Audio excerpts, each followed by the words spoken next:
Alex, let's get it. The Knicks, Stephen A., have won 5 straight. I know you haven't been to the Garden, so I don't know if you knew. Are you impressed by your guys? I'm very impressed, I have to say. I watched this game last night. Listen, props to Jalen Brunson. They didn't know if he was going to even play because he had a foot injury. Showed up last night, dropped 30, had Alex Caruso sliding like he was, I don't know what the hell he was going on or whatever, but he had him sliding all over the place, particularly that last crossover three-pointer. Jalen Brunson is a welcomed addition. He's the leader that they need right now. I personally believe that the ball should be in his hands in game-winning situations instead of that of Julius Randle, although Julius Randle is averaging 22 and 8 on 46% shooting. R.J. Barrett's got to get himself going. He's averaging 19, but only shoot like 40% from the field and 30% from three-point range. This kid, Quentin Grimes, can shoot from 3. I was very pleased with the 11 points that he added last year. Now, we all know I'm very, very down on when you got management hiding from the media for crying out loud, like Leon Rose, scared to talk to people and stuff like that. That turns me off because it's an absence of accountability. But I have to admit, I love the Jalen Brunson addition. I love what I see the Knicks doing. I'm loving what I'm seeing Thibodeau doing. I'm very excited about what I'm seeing for the New York Knicks. 15-13, 5 straight wins. Beat Cleveland, beat Atlanta, along with Sacramento last night, and you beat Chicago last night. I'm liking it. I'm keeping contained, but I'm liking what I'm seeing. I'm liking what I'm seeing. It makes me feel good. I don't care if I'm not away. I'm watching all of their games. I'm always watching their games. I'm very pleased. And by the way, last point, R.J. Barrett, Julius Randle, Jalen Brunson have not missed a single game this year. Load management does not apply to them. That's a tribute to Thibodeau and those players because they care and they go out there night in and night out. When they miss a game, there's a damn good reason because they want to play. And I love that. I'm loving it right now. I'm loving it right now. Guess what, Stephen A.? You like it. I love it, too. Let's keep it rolling here. Legs, I got a quick take for you as well, sir.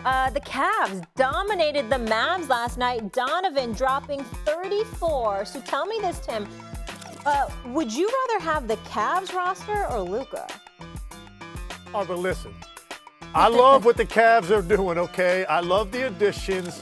This is a really good team. I enjoy watching them. They're relevant. They're in the mix. But let's not get ahead of ourselves. It's not a championship team. It's a good team. And they can make some noise in the postseason and probably be a second-round team against the right competition. But then they're going to probably go home.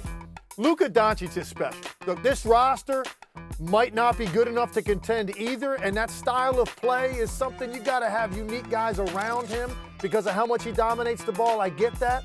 But the dude is transcendent, okay? Luka Doncic is going to win multiple MVPs in his career. He's going to be a guy that is going to get teams, at least one, maybe more, to the finals and be on that stage. He took a team last year to the conference final that we did not think the roster was good enough to do that because of how special he is offensively. This is the most dominant offensive player in the NBA. So let's not get ahead of ourselves and be prisoners of the moment because Cleveland is playing really well and they beat Dallas handily last night. Luka Doncic is special, so you get your hands on those guys and then you figure out the rest of the roster eventually because he is that special. Go ahead, S.A. A couple of things that I want to bring up before, hold on, Molly. A couple of things that I want to bring up before we go on. Number one, it's very, very difficult for me to watch Cleveland because Donovan Mitchell should be a Knick. And it breaks my heart to see him in another uniform. That's one. Number two, Luka Doncic is special. He's spectacular, no doubt about it. But I don't blame the ball dominance on him, Tim Legler. I blame it on a lack of personnel. I am a fan of Nico Harrison.